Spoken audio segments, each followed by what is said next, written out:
Dale, me das conteo.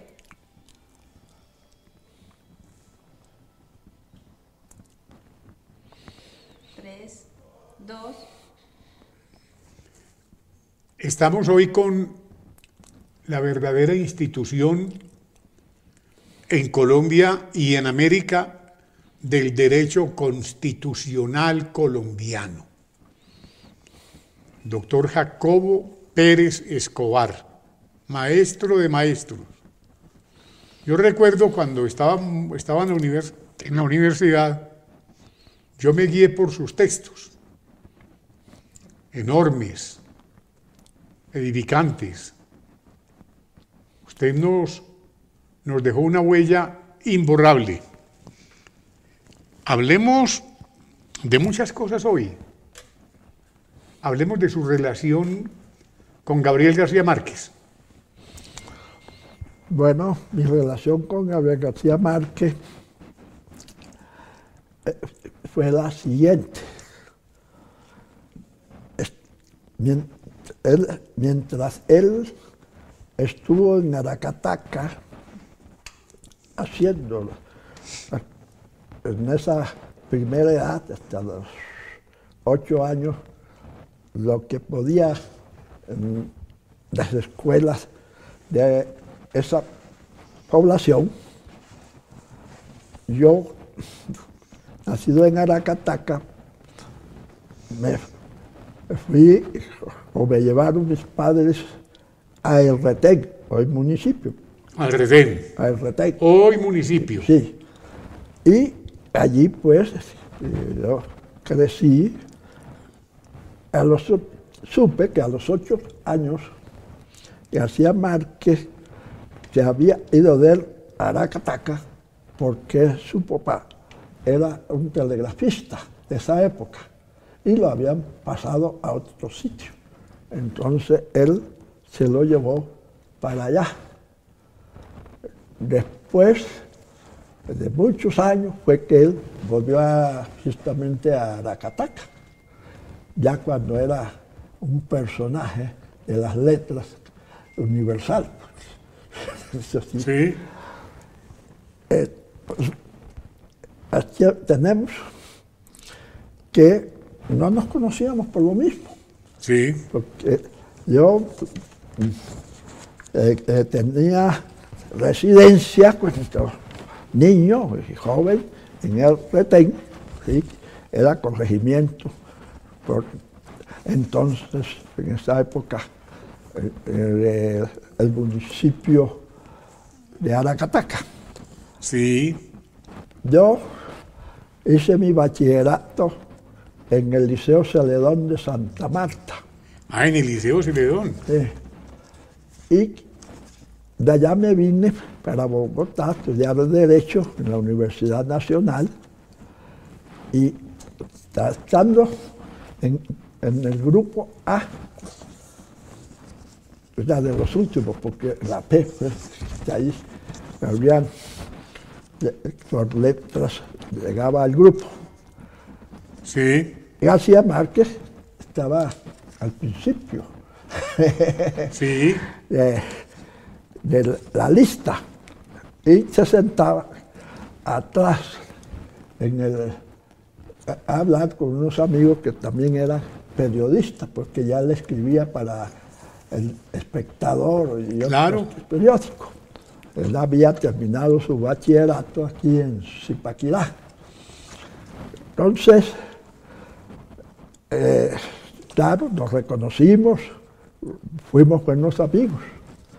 Pero yo, como me sentaba adelante y tomaba datos, Claro. de las clases, él se sentaba atrás con unos amigos que también le gustaba, tenía afección por la literatura y el periodismo.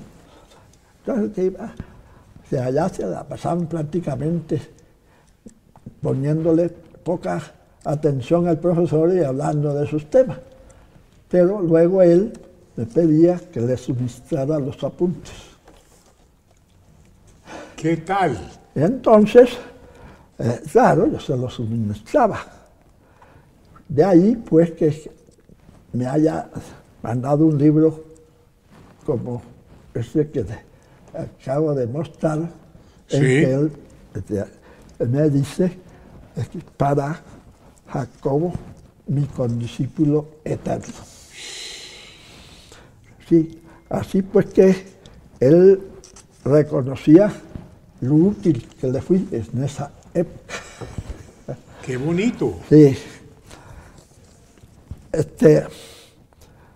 Yo pues, en relación con Aracataca y García Márquez, escribí un folleto, un opúsculo, para decir en términos distintos, que opúsculo, o sea, libro pequeño. Así es. Entonces, yo escribí esto de Aracataca, terruño de mi condiscípulo García Márquez. Allí hablo pues de lo que fue la zona bananera en esa época. Inclusive siendo nosotros pequeños, en el año 28 hubo la huelga de las bananeras, en que de las bananeras cuyos propietarios era la United Fruit Company. Sí. Por ello, La United Fruit Company, sí. sí, claro, no. Ya. Sí, bueno, ahí los dos nos entendemos. Sí, sí. Así pues que en esa etapa estuvimos, él tenía 3 años, era 3 años menor que yo.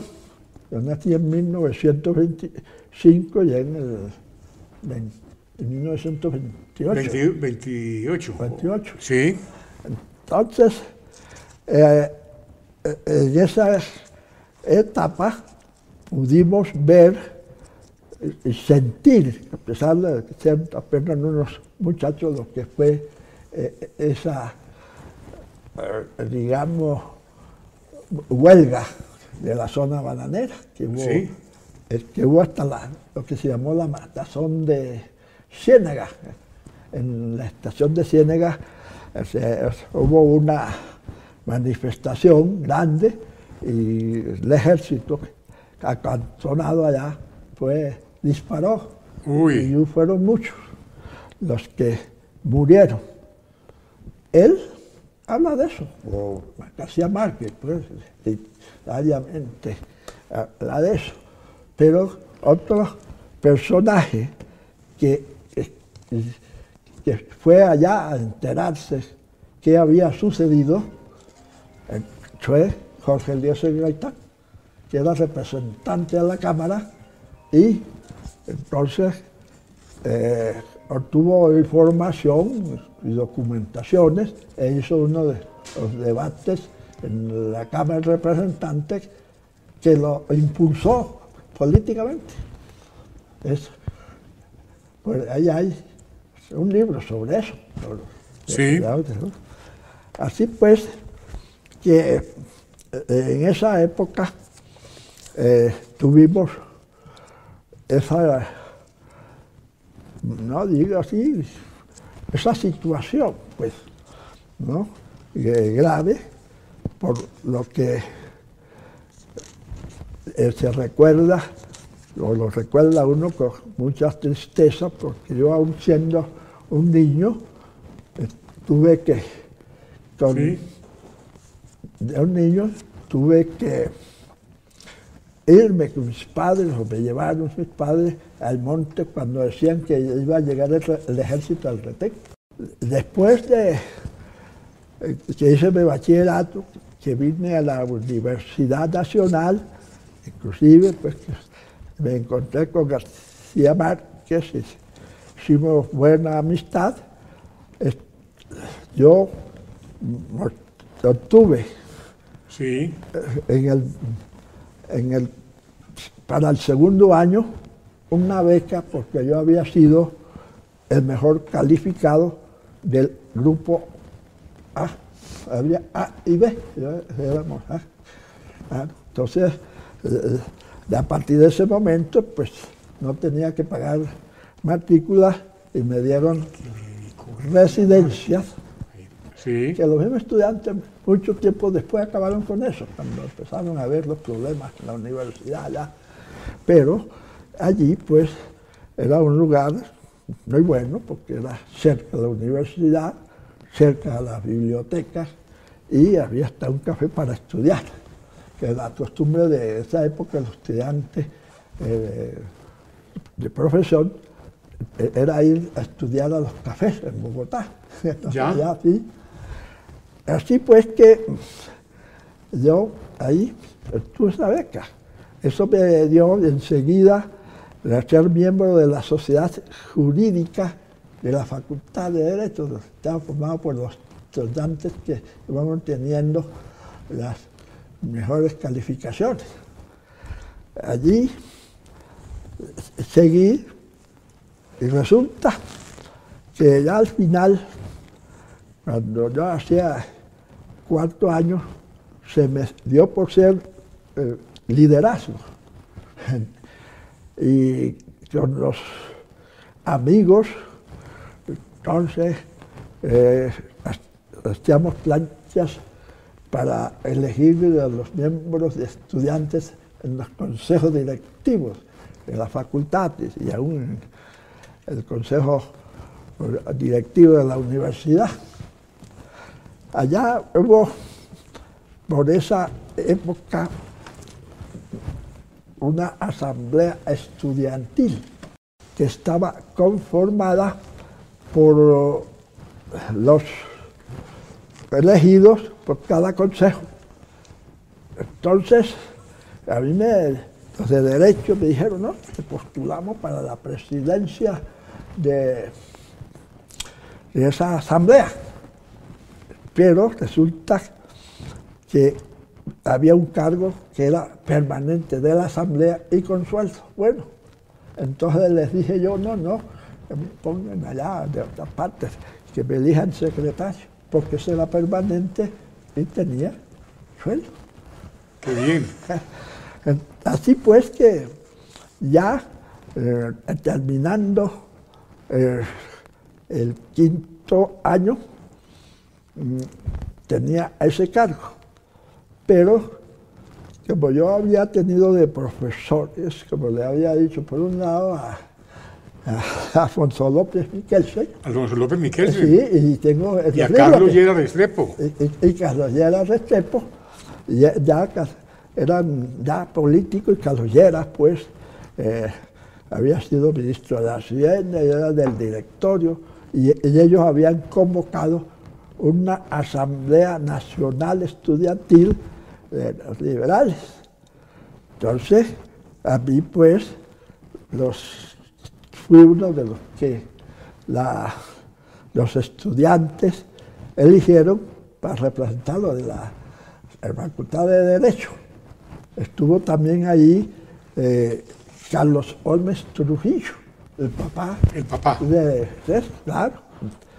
Así pues que a él también, y Eduardo Santa, que también fue hasta profesor y escribió algunos libros después.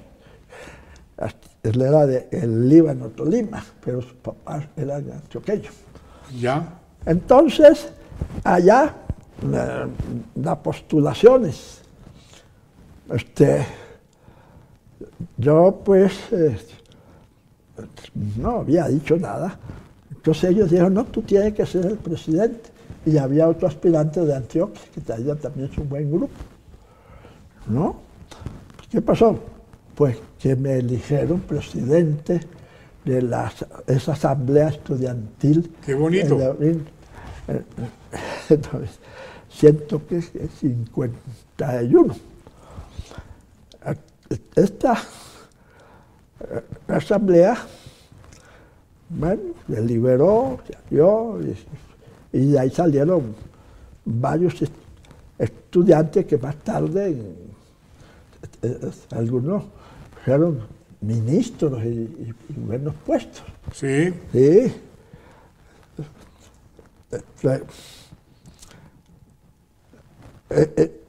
Eso, bueno,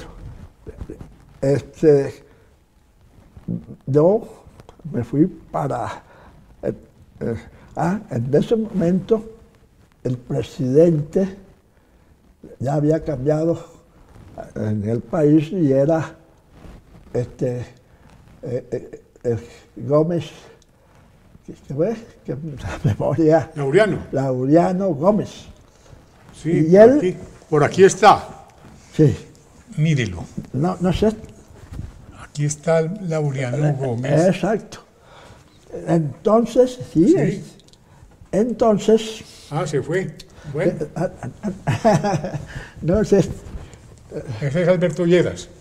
Sí, Alberto Lleras, estos, Laureano Gómez. Bueno, entonces, resulta pues que cuando él llegó, naturalmente cambió el rector y nombró uno de acá,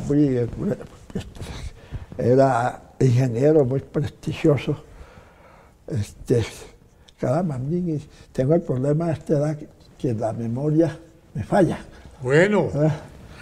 Entonces, era... y reformó, que bueno, en esa época estábamos en estado de sitio, que venía desde lejos, ¿no? Claro. Entonces, él reformó los estatutos de la Universidad Nacional, porque allá era bochinchoso, desde luego. Sí. Allá el bochinche no faltaba de los estudiantes. Entonces yo digo que mi ida al exterior becado, desde ese punto de vista se lo debería a Laureano Gómez, porque él acabó las elecciones de los representantes de los estudiantes en los consejos directivos de la facultad y el de la dirección, el consejo directivo de la universidad. Sí. Y dijo que quienes fueran tendrían derecho a una beca al exterior. Y resultó que cuando yo terminé la carrera, yo era el que la tenía de la promoción de 1951. Entonces, claro, entonces si él no hubiera dictado ese decreto, pues me habría salido de ahí un juzgado.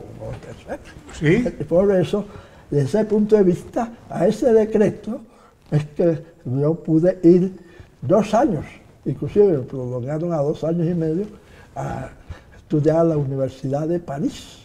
Qué bien. 2 años y medio, y lo hice pues allá en 1 año, se hacía una especialización, como estuve 2, pues la primera fue en Derecho Comercial, y la otra pues en algo de Derecho Público, porque yo ya, la tesis mía aquí, en la Nacional, fue bases para una reforma constitucional en Colombia. Por eso fue que cuando el doctor Lleras, que fue jurado mío y fuera de haber sido profesor, apenas llegó, o era apenas candidato, me llamó a formar parte del comité de reforma que iba a hacer, la del 68, ¿no? Que es una reforma intermedia de lo que había sido pues, los Pinilla, la Junta Militar, hacia allá llegar después, poco a poco, al sistema anterior pues, de gobiernos civiles. Así pues que, como le digo, pues yo le debo eso. Bueno. ¿No? Y hice una tesis que fue la teoría de la unipluralidad de la quiebra en derecho, en derecho internacional. ¿Ya? Y los profesores, pero ¿cómo va a ser que unipluralidad? Una cosa no puede ser uno y plural a la vez. Póngale otro nombre, otra cosa. No, entonces yo le expliqué por qué lo ponía. Porque sucede, pues, que en esa época una persona, una compañía aquí, que tenía, en Colombia, pero que tenía, por ejemplo, sucursales en otras partes, aquí le iba mal, perdía y la quedaban en quiebra aquí, y entonces la extendían para los bienes es decir, que tenía sanos en nuestros sitios y podían no ser suficientes para cubrir las deudas de allá. Entonces lo que yo proponía que en cada lugar se prefiriera, ¿no?, los bienes que allí había para pagar las deudas de ese lugar. Y así no se perjudicaban allá donde les fue mal. Así pues que yo llegué a Colombia y me vine para Bogotá y al poco tiempo me nombraron profesor en varias primeros. Sí, varias universidades. Usted salía con el manetincito para la libre. El primero que me nombraron fue, haciéndome un gran honor, fue el externado de Colombia. Sí. Para reemplazar a Darío Chandía en filosofía del derecho. ¡Qué belleza! Porque ahí lo habían nombrado embajador y entonces se iba después de ese curso. Y él había sido profesor mío también. ¡Qué bonito! ¿Verdad? De tal manera pues que... No, la trayectoria es hermosa. Entonces, ahí comencé. Bueno. Y allí me fueron valorando mi trabajo y después me pusieron a la cátedra pues de primer año de Derecho Constitucional. Bueno. De allí seguí y me nombraron después en la Libre, en la Nacional y poco a poco terminé, y ahí lo dice la referencia, ahí, en síntesis, a donde estuve editando clases y duré más de 30 años en esa labor. ¡Qué bonito! Después, pero resulta que después de haber salido de la Secretaría Jurídica de la Presidencia, Cando López, que él se había sido un profesor y él quería colocarme. Inclusive llamó al ministro de Relaciones Exteriores todo para que me diera un cargo. Más eso no se daba pronto. Y un día había que nombrar el subgerente jurídico de la Caja de Crédito Agrario, Industrial y Minero. Entonces, él, pues, claro, tenía un ministro que era de allá de Valledupar, donde él había estado y se había hecho sus... Bueno, tiene esa historia. Entonces le llevó una lista para... porque ese ministro presidía la junta directiva y proponía candidatos por presidente. Entonces llevó allá, le mostró una lista de 5 y entonces le dijo, no, es Jacobo Pérez. ¡Qué bonito! Para que él ayude allá a hacer una reforma de los estatutos y esas cosas, porque andaba un poco mal.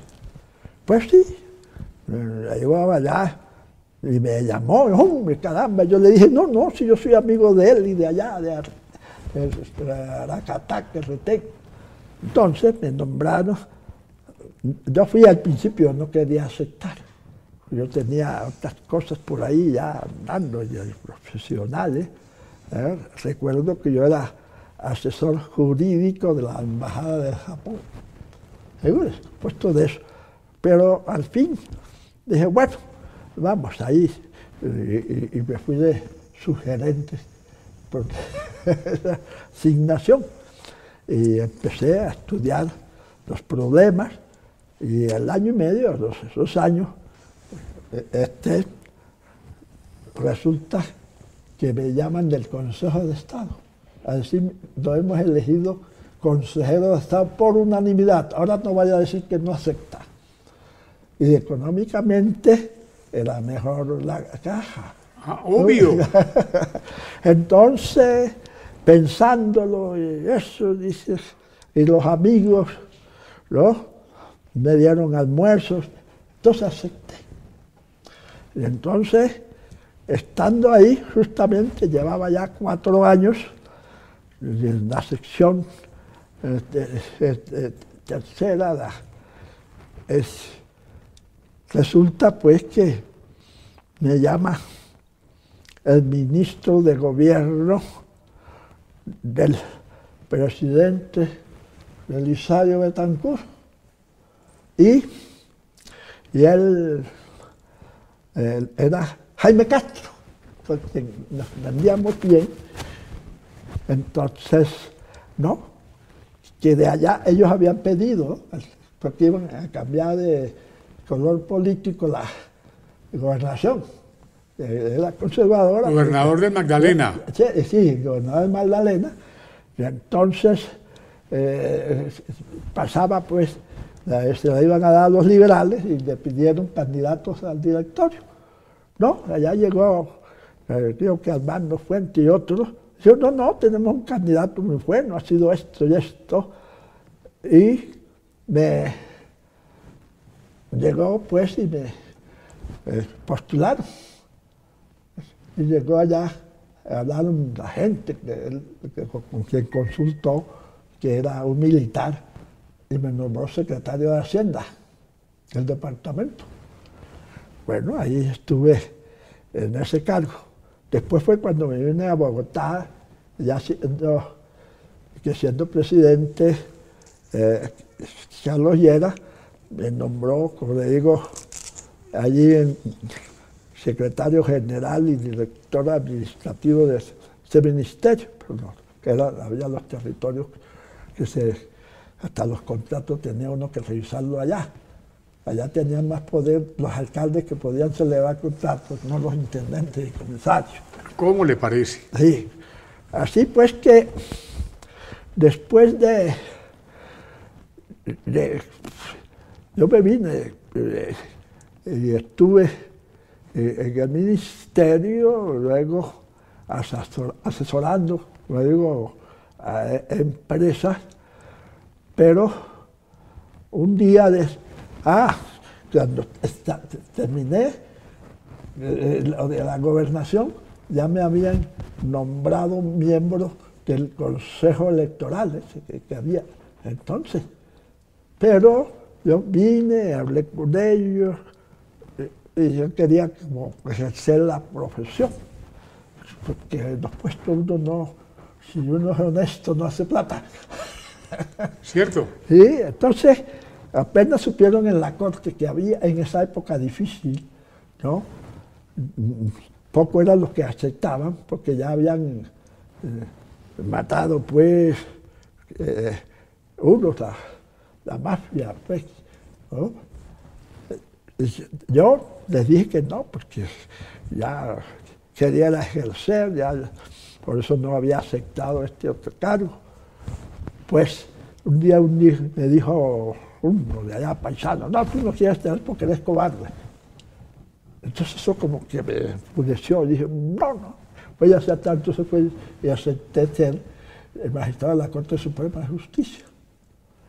Y allí dije, bueno, voy a estar ¿en qué sala? Y porque era la sala laboral. Y desde allá los mandacallar de la mafia habían hecho la demanda de un decreto de ley, sería fuerza de ley, estando encargado de la presidencia C. Hernández. Sí, Germán C. Hernández. Germán C. Hernández, ¿no? En ese momento, pues el presidente era Virgilio Barco Vargas. Exactamente, y él se había ido por otra parte a un recorrido y lo dejó encargado, y en ese momento pues firmó algo sobre la extradición. Así fue. Y eso lo demandaron, porque tenía fuerza de ley ante la Corte. Entonces, pero yo estaba en la sala laboral. Claro. Entonces, allí estuve yo, dije que iba a estar un año, porque había encontrado para fallar 500 expedientes reconstruidos de las quemas que hubo en el Palacio. Sí. Entonces yo dije, apenas termine esa labor, yo no sigo. Y entonces me nombraron un auxiliar, en primer lugar.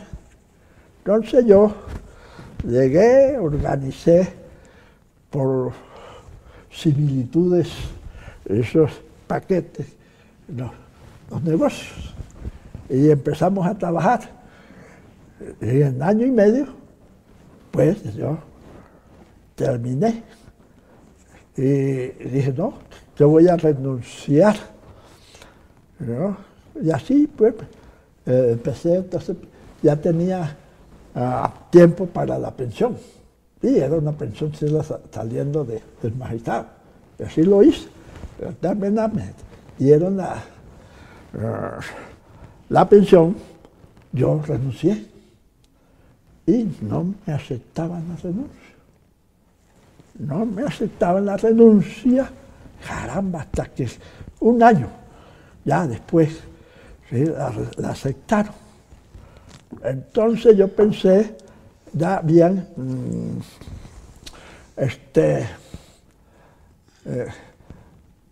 ya estaba programada pues la elección para la Constituyente del 91.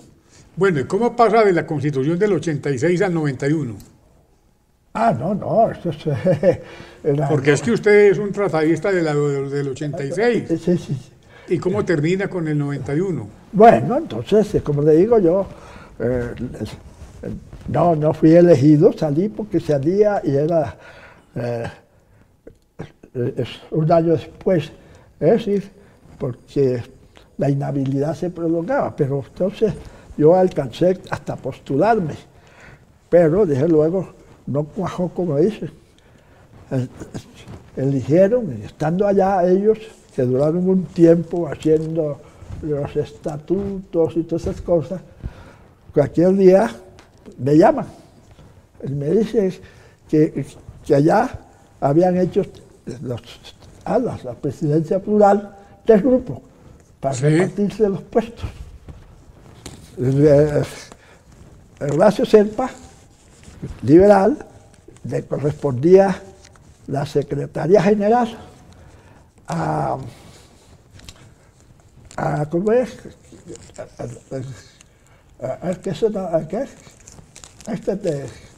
Yo le digo que Álvaro Gómez, Álvaro Gómez, la relatoría. La relatoría. Sí, ya que fue el del M19, Antonio Navarro. Antonio Navarro, él dijo, no, denme a mí la parte administrativa. Tanto que allá había más, nombraron más mensajeros Obvio. Marta, ¿no? Así pues que Bueno. Llegaron allá y había fuertes candidatos, pero alguien se levantó y dijo, yo tengo uno. ¿Quién? Fulano de tal. Y entonces se levantó Diego Uribe Vargas y otro, pues por unanimidad me acogieron. Entonces me llaman y me dice, pero no vaya a decir que no, porque sabía que yo estaba pensionado, yo no. Y no. Bueno, entonces fue tanto pues que las llamadas que yo dije, bueno, voy a ir allá a ver cómo va a ser eso. Y vi cómo era la organización, me enteré. Porque yo sí tengo un interés. Pero usted, ¿por qué no aparece en la foto con Álvaro Gómez, con Navarro y con Serpa? Porque es que... Bueno, ahora le cuento y adiciono, tal vez. Es que yo noto, yo digo, pero ¿cómo no está el secretario general? Entonces, yo fui y le dije, yo acepto ad honorem, porque a pesar de que era un poco más el sueldo ahí que el ingreso por la pensión, dijo, no, aquí no son unos 5 meses, allá 4, porque ya llevaba algún mes. Entonces, acepté ad honorem. Dije, bueno, como quieras, pero entonces me fui de secretario y al final, pues, que ya tuve una, digamos, actuación que tuvo eco en todo el país y hasta en el mundo, porque ahí habían en esa época... Pero que Pablo Escobar se robó esa constitución y tuvieron que reconstruirla. A mí me contó aquí en esta barbería el subsecretario Mario Ramírez, vino a contarme eso. No, no, sí, y Mario Ramírez, Mario Ramírez Arbeláez, sí, su amigo. sí, página 50, está en el archivo. Y aquí mencionó justamente a él, lo mencionó no, porque eso era los periódicos, yo lo que hice fue transcribir en orden los periódicos, todo esto, Ya. la farsa, por eso, para que haya alguna farsa. Una farsa de la Constitución del 91. La farsa, la firma, fue una farsa porque era papel en blanco nomás, no existía la codificación. Entonces, ¿usted no firmó o sí firmó? No, ¿dónde está la constitución que le di? El original tiene toda mi firma, esa. Obvio. Este es el archivo, este es copia de lo que me dio. Yo tengo la mía, pero yo le Bueno. dije no. Y entonces, aquí están las fotos, y aquí comienza, aquí está la promulgación, lo que le da vigencia, fíjate. ¿Y quién es? Esto no lo hizo yo, lo hizo el grupo de la relatoría, que dirigía esto. Yo no dirigía esto. Y mire, ¿a quiénes pusieron? Ellos. ¿A quiénes? Estuvieron. Primero, ¿quién es? César Gaviria, Humberto de la Calle, Y Jacobo Pérez. Sí, y después en orden alfabético los demás. Esta es la Gaceta de Promulgación. Oiga bien. Suficiente explicación. Bueno, antes de continuar, Bueno, ¿usted le vendió la casa a García Márquez? ¿O le compró? no, yo como gobernador. Y usted esta firma, Esta me la mandó él porque él me mandó un libro de Cuba. Y cuando le llegó allá, y entonces tal, él me mandó ese libro, un aquí, ejemplar. miremoslo aquí en televisión.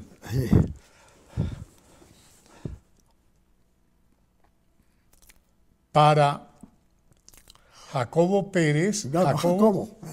¿sí? De su condiscípulo Eterno.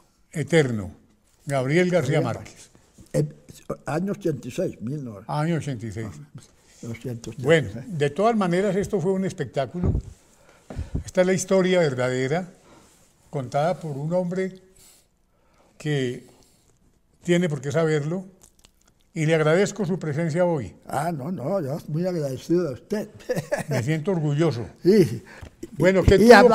hablaba ahora de qué era que estábamos hablando. Que le iba a- No, pero antecitos, ¿qué tuvo que ver Ignacio Vives con usted? Ignacio Vives de Chavarría, No, Nacho Vives. Nacho Vive, al principio estuvimos alejados, pero... ¿Y por después- qué le dicen a usted Choco Chévere? Choco chévere, yo soy restaurado. Eso me contó el doctor Clímaco Giraldo y me contó el doctor Óscar Jiménez. Por eso lo dirán ellos hasta ahora, sé que... Choco Chévere le decían los muchachos en el colegio. Seguramente. Claro. Mire, aquí esto. Este es justamente el subsecretario. ¿Sí? ¿No? Entonces, aquí estoy yo firmando la Constitución.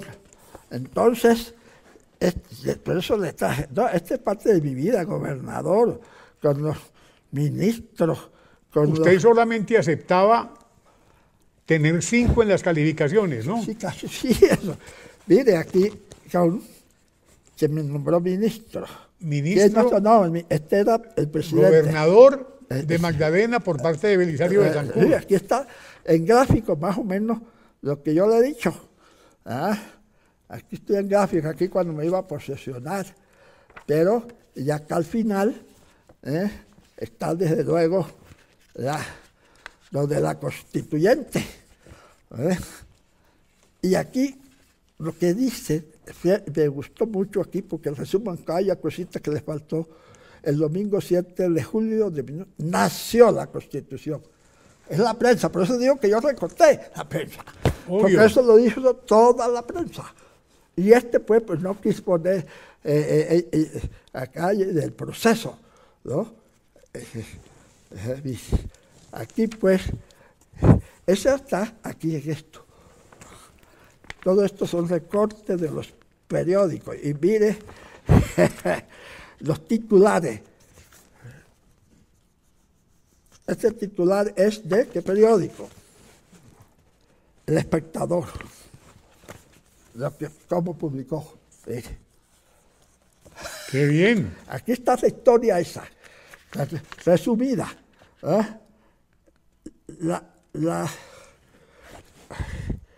La gran sorpresa de la opinión pública, no había constitución. Al día siguiente, que me llamaron, como me rogó el presidente, porque yo no quería, por lo que no me dejaron entrar allá. ¿Cómo no lo dejan entrar allá? Por eso. Aquí cito un libro de Humberto de la Calle, en lo que le dijo, como digo yo, el Lugier de Álvaro Gómez, que se disgustó una vez conmigo porque íbamos hablando, y entonces creyendo pues que como era asesor de Álvaro Gómez podía mandarme a mí. Yo dije que no, y desde ese momento todo eso lo inventó. Y después Álvaro Gómez tuve que meterlo preso cuando fue embajador estuvo preso. Sí. Por Álvaro Gómez, el asesor de él, porque eso lo llevó fue asesor cuando fue gobernador allá en Francia. Claro, no me diga. Eso yo no lo digo aquí, eso en los periódicos de la época, pues sí. Y después lo trajeron y lo pusieron, ¿no? Mire, segunda proclamación. Este es, como les digo, El Espectador. Acá, los otros periódicos, después de la sorpresa, pues que hubo eso, empezaron. Mire, se hizo en el Hotel Tequendama, porque ya habían entregado lo otro. Mire, aquí dice La República. Le sacó pues firmando. Sí. El Tiempo, pues, también. El Tiempo, nueva Constitución, aún no se conoce el texto final. Y después. Qué vergüenza. Aquí todo eso lo relata. Sí, aquí sí va a tener, pues, bueno. Bueno, espero que vuelva, ¿no? Bueno, sí, claro. Y entonces le dejo esto porque... Muchas gracias. Sí. Mire, ¿quiénes están aquí? Esto ya al final, en la constituyente. ¿Quiénes son? Horacio Serpa. ¿No? Y Humberto de la Calle. Sí. Ahí están. Este es un periódico, el periódico El Espectador sacó eso. Bueno, jefe. Bueno, muchas gracias. ¿No? Honor. Honor para mí. Y gracias.